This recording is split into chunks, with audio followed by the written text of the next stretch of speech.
coming to you from the Globesville studios in New York City. Welcome to the Biz Show. I'm your host, Mylan Studart. And I'm reporter Manaidi Solar. And we're bringing you all the news your pockets want to know. Last week, we talked about how to best save money. Today, we will show you how to spend that money, wisely that is. On this episode of the Biz Show, we will show you how to budget and save money while spending it. Discretionary income is the amount of money you have left after subtracting all your expenses from your income. We can save money by tracking our expenses and seeing what we can cut out from our expense budget. This is called budgeting. Manaidi, show us where to start. Well, the easiest way to keep track of spending is by using a debit, credit card, or check for every purchase, since it's automatically registered in your bank statement. When you're using cash, however, make sure you keep your receipts. Maybe you can jot it down in your phone, on an Excel sheet, or I'm pretty old school, I like the old notebook and pen. However way it works for you, make sure you keep track of all your spending. This is the most important step to budgeting. Here's what your monthly budget can look like. You got your rent, you got transportation, utilities, and the like. In this example, expenses add up to $1,940. That's your monthly expense budget. Now we can start seeing where we can save some money. Rent probably won't change, so let's go to utilities. How can I bring down my utilities expense? Here's a few tips. Turn off the lights when you're not in the room. Take advantage of natural lighting and make sure that the light bulbs you use are LEDs. Also check that your air conditioner is Energy Star certified. New York State has a program called Empower New York that can help make your house more energy efficient, and it's free for income-eligible households. You can go to them for an assessment with New York CERTA at nyserda.com, and where you can click on Programs, then Residents. They will even replace your refrigerator for free if it's old. Now, next comes transportation. How can you save here? Maybe you should try walking or riding a bike instead of taking the subway or a car. Buy a monthly or a weekly unlimited Metro card for those weeks when you're extra busy. This category is tough, but it's easier because we live in New York City, where pretty much everything is accessible by walking or transportation, the subway. Now, we have groceries. Here's a tip. Never go to the supermarket hungry. Make a list of the groceries you need to buy and stick to it. I mean, do you really need that Snickers bar and a pint of ice cream? Probably not, right? So if you can, take things you don't really need to eat out of your diet, and you'll be saving a lot of money in this category. And here's food for thought for when you eat out. Are you getting to expensive restaurants? Can you eat the same food at a cheaper place? Are you splitting a check with your friends?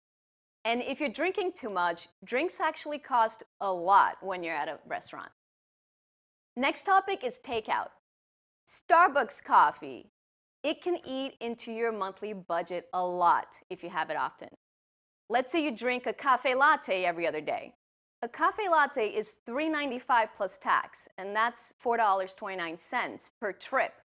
That adds up to $12.87 per week, and then that adds up to $51 a month. In a year, you've just spent $617 on coffee. No thank you. And that's not even counting if you want a more expensive signature drink or something to eat.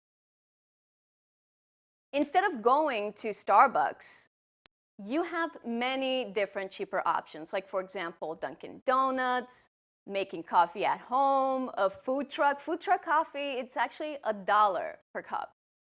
These are cheaper options than Starbucks, but the bottom line is that making it yourself at home is the cheapest option. If you don't order takeout food and drinks, you will save a bundle, and you can put that money, the money you saved, into a savings account. Now, insurance. Car insurance in New York is mandatory, but You may even have phone insurance. Can you change your car insurance terms to get a cheaper policy? Have you shopped around with different companies? Remember that 15 minutes can save you 15% or more on car insurance with Geico. And I just violated a trademark on the Business Show. But seriously, you should shop around every year because as you get older, your insurance risk can drop if you don't have any car accidents. And that phone insurance, do you really need that? I mean, even if you use it, you're going to have to end up paying $150 to replace your phone anyway. And that brings us to cell phone service. Ask yourself if the plan you currently have caters to your needs. Maybe you need a better data plan to avoid overage charges and a lesser voice plan because, let's be real, you mostly text instead of call. And having an unlimited plan may save you money in the long run. So speak with a representative and see how your provider can cut out some of those costs. Next is internet and cable. For those of you who do have cable, I'm sure you don't watch all of those channels. So call your provider and downgrade your cable package. As a matter of fact, lose the cable and just keep the internet and Netflix.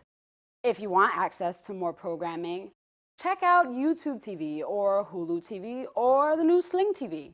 They now have live news shows and the usual cable channels. So if you just watch a handful of channels, save your money and just cut the cord altogether. Next up is laundry. Are you the type to do small loads or save all your dirty clothes for a monthly cleanup like I am? Something to work on. The least amount of loads you do, actually, the more money you'll save. You can also buy off-brand laundry soap and not waste money buying single-load detergent from that old vending machine at the laundromat. And now school books. You can get them used on eBay or just go to your library and rent it for free.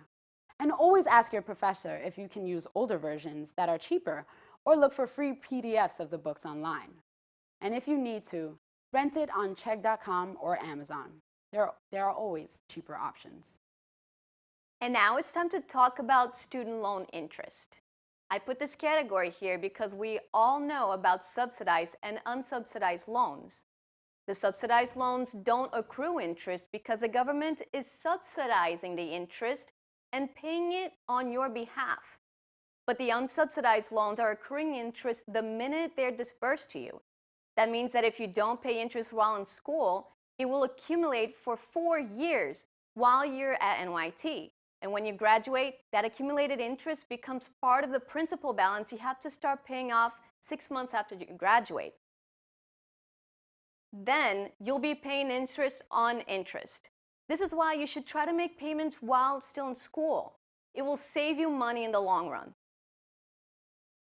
Now that we talked about how to spend our money wisely on a budget, reporter Manaidi Solar is bringing you updates on who is winning at budgeting. Manaidi, what did you find out this week? Well, thank you, Mylan. This week, I'm excited to share some success stories about people who use the power of budgeting to reach their financial goals. Their stories may highlight some interesting tricks of the trade that may work for you. First up is Jeff Lennon. Mr. Lennon achieved his financial goals by taking advantage of the 50-30-20 rule of thumb, which we actually introduced on last week's show. That is, 50% of your income is spent on needs, 30% on your wants, and 20% on your savings. He learned about this formula while seeking advice on website Get Rich Slowly, following a failed attempt to account for every penny he spent. He tried to budget, but he found this method both tedious and ineffective. He learned that budgeting is simply telling your money where to go. It doesn't always have to deprive you of buying the things you want. You can still be financially responsible while using your money for fun. And keep in mind, you can adjust these figures to fit your desired lifestyle. This formula is a way to reward you for budgeting. So get started today. Visit the website Get Rich Slowly for more tips and tools of the trade. Next up, we have Carrie Rocha, who paid off her debt, get this, of $50,000 in 2.5 years while being laid off from her job. As a personal finance guru and creator of the website PocketYourDollars.com, Carrie Rocha achieved an incredible feat simply by finding great deals. People will buy anything that has a coupon attached to it. I know we've all done it, even if they don't need it. But there's no need to go coupon crazy.